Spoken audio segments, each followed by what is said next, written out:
Сәлем достар, менің каналыма қош келдіңіздер. Менің каналыма подписать етіп және қолдап кетуді ұмытпаңыздар. Бүгінгі жасайтыным қаймақтан үгітілмелі пирог жасаймын. Ең алдымен ұнымызды висмилля деп салып, оған бөлме температурасына майымызды саламыз. Ұнды салдық 120 грамм, енді майымызды саламыз және тұзымызды, шекерімізді және қопсытқышымызды салып, осылай крошка қамыр шығарамыз. Осылай крошка қамыр елеп шығарамыз, үгітіліп шығады қамырымыз.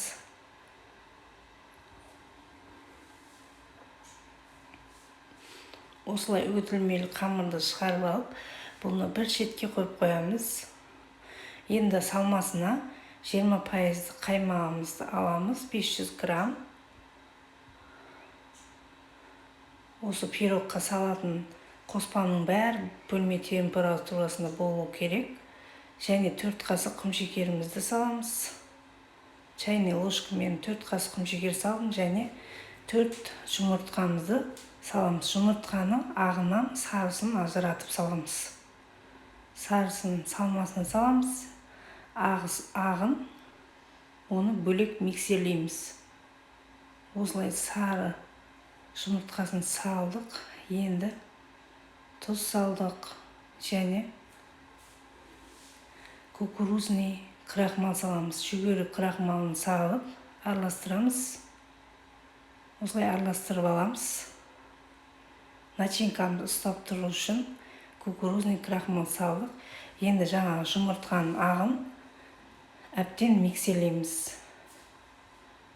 Аппақ көбік болғанша миксерлейміз және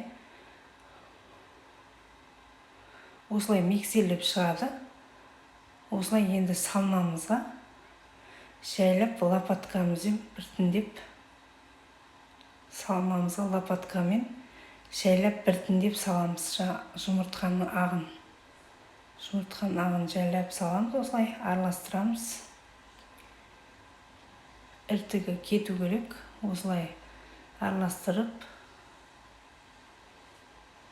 Достар, менің каналыма подписать етіп, қолдап, лайк басып, комментарий жазып кетуді ұмытпаңыздар.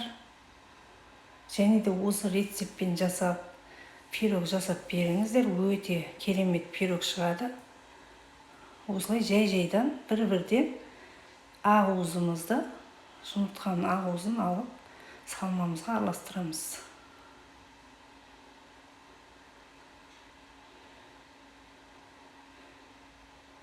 Әбден араластырып, жаңағы енді формамызды алып, астына қағазымызды, кондитерлік қағазымызды төсеп, және үгітілмелі қамырымызды жұқалап жағып аламыз. Осылай жұқалап жағамыз. Орнатып болдық қамырымызды, крошкамызды. Енді салмасын құямыз. Осы салмасын құйып болған соң, шамал форманы бетіп араластырып тегістейміз.